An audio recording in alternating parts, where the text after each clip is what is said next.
성경 일독을 위해서 오늘 우리 함께 읽어나갈 하나님 말씀은 갈라디아서 4장부터 6장까지의 말씀입니다. 갈라디아서의 중요한 주제는 복음 안에서의 자유입니다. 신앙은 결코 우리를 속박하는 굴레가 될 수 없습니다. 우리는 예수 안에서, 복음 안에서 참된 자유를 누립니다.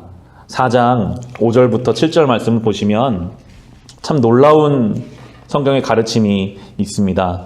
4장 5절부터 7절 말씀에 보시면 그것은 율법 아래에 있는 사람들을 속량하시고 우리로 하여금 자녀의 자격을 얻게 하시려는 것이었습니다. 그런데 여러분은 자녀이므로 하나님께서 그 아들의 영을 우리의 마음에 보내주셔서 우리가 하나님을 아빠, 아버지라고 부를 수 있게 하셨습니다. 그러므로 여러분은 각 사람은 이제 종이 아니라 자녀입니다. 자녀이면 하나님께서 세워주신 상속자이기도 합니다. 아멘. 참으로 놀라운 말씀입니다. 우리가 하나님의 자녀된 자격을 얻습니다. 성령이 우리 안에 오셔서 우리를 하나님의 아들로, 딸로, 자녀로, 종이 아니라 상속자로 우리를 부르고 계십니다. 자녀의 특권이 있습니다. 그것은 바로 끊어지지 않는 관계입니다. 우리가 하나님 앞에 죄를 지을 수 있죠. 물론 죄로부터 멀어져야 하지만 죄를 짓는다고 해서 우리를 버려버리시는 그런 정도의 사랑이 하나님의 사랑이 아니라는 것을 바울은 지금 강조하고 있습니다. 이 시대에 율법을 매인 많은 성도들이 혹시 하나님이 나를 버리실까 두려운 마음에 있을 때 바울은 하나님의 사랑은 그 정도의 사랑이 아니다. 우리는 이미 자녀가 되었다. 하나님이 우리를 사랑하시기 때문에 우리를 마치 부모가 자녀를 혼내듯이 혼내시고 매를 대실 수도 있습니다. 우리를 상속자로 교육하시기 위해서 어떠한 과정을 거치실 수는 있으나 주님께서는 우리를 사랑하시는 우리의 부모, 우리의 아빠, 아버지이시기 때문에 우리를 끝까지 붙잡고 가실 것입니다. 하나님과 우리의 관계는 우리가 하나님께 어느 정도 해야 받는 조건적인 관계가 아니라 사랑으로 맺어진 관계임을, 그것을 믿고 알 때에 누리는 자유가 우리 안에 있습니다. 5장 1절도 이렇게 말씀하십니다. 그리스도께서 우리를 해방시켜 주셔서 자유를 누리게 하셨습니다. 그러므로 굳게 서서 다시는 종살이의 멍에를 매지 마십시오.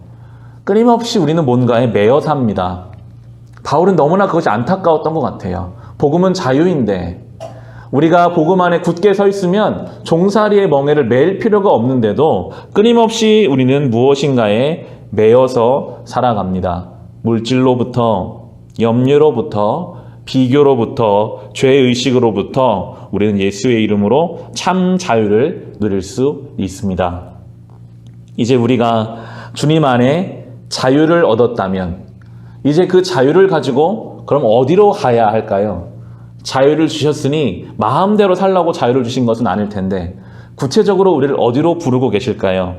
저는 말씀을 묵상하면서 이 5장에서 중요한 이 성령의 열매를 다시 한번 묵상하게 되었습니다. 우리가 주신 자유를 가지고 가야 할 길이 있다면 이 열매를 맺는 길이 될 것입니다. 5장 22절과 23절의 말씀입니다.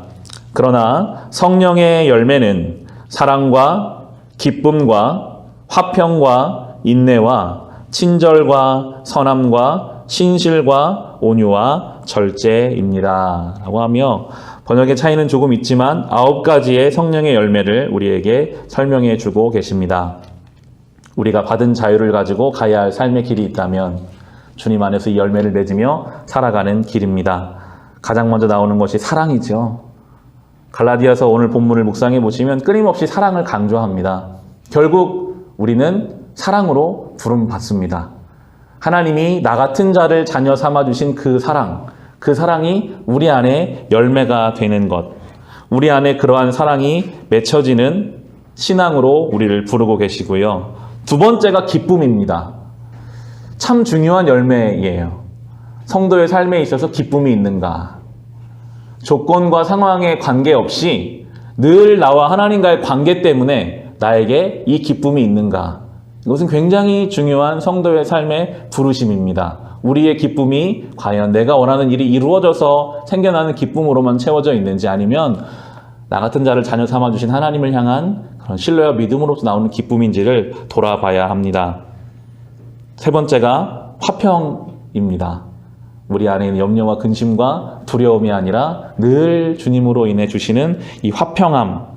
우리가 주님 안에 있다면 이 화평이 있어야 하고, 네 번째가 인내죠. 우리에게는 오래 참음으로도 알려져 있는데요. 이 오래 참음은 물론 사람들을 향한 오래 참음이기도 하지만 저는 그렇게 묵상이 되더라고요. 하나님의 때에 하나님의 방법으로 하나님의 뜻이 이루어질 것을 우리가 오래 참는 거예요. 내 생각에는 오늘 좀 일이 됐으면 좋겠는데, 내 생각에는 빨리 이렇게 됐으면 좋겠는데, 하나님의 뜻이 혹시 더 멀다면, 하나님의 뜻이 더 크다면 그때까지 내가 주님의 때를 기다릴 수 있는 그 오래 참음, 그것이 아마 화평으로 연결되고 그것이 기쁨으로 연결되게 될 것입니다. 그 이유로 나오는 열매들이 많이 있지요. 유실수를 심으면 한 해 만에 바로 열매가 맺히지는 않습니다. 시간이 걸리죠. 이 열매의 표현은 우리에게 그런 위로를 줍니다. 당장에 사랑이 없는데, 기쁨이 부족한데 나는 그런 믿음이 잘못된 것인가? 하나님은 열매를 시간 가운데 맺게 하시는 분이십니다. 우리가 신앙의 길을 걸어가는 동안 나도 모르게 어느새 우리 안에는 사랑의 열매가 맺혀져 가고, 기쁨의 열매가, 화평의 열매가, 인내의 열매가, 여러 가지 열매들이 주님 안에 맺혀져 가게 될 것입니다.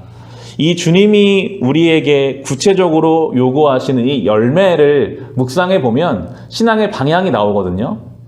사실 우리가 열매하면 생각하는 것은 때로 조건적일 때가 참 많습니다. 내가 예수를 믿어서 내가 바라는 열매는 때로 자녀가 공부를 잘하고 학교를 잘 가고 좋은 직장에 가서 결혼을 잘하는 것이 때로 우리의 신앙의 열매가 될 때가 참 많았던 것 같아요. 우리가 간증이라고 하는 이야기를 듣다 보면 하나님을 믿고 예수를 믿어서 내가 원하는 하는 일들이 잘 되고 자녀가 잘 되고 아픈 것이 낫고 어떠한 조건적인 것을 열매로 생각할 때가 많이 있는데, 성경은 하나님께서는 그러한 이야기를 하지 않고 내가 바뀌기를 원하시더라고요. 어떤 조건이나 상황이 아니라 내 안에 사랑이 맺히기를, 내 안에 기쁨이 있기를, 내 안에 오래 참음이 있고 내 안에 평안함이 있기를 주님께서 원하시면서 그게 열매다, 그것을 원한다라고 우리에게 말씀하고 계십니다. 내가 변하는 것, 내가 달라지는 것이 주님의 계획이고 주님의 목적임을 우리가 알고 나머지 조건들은 분명히 따라오게 되겠죠.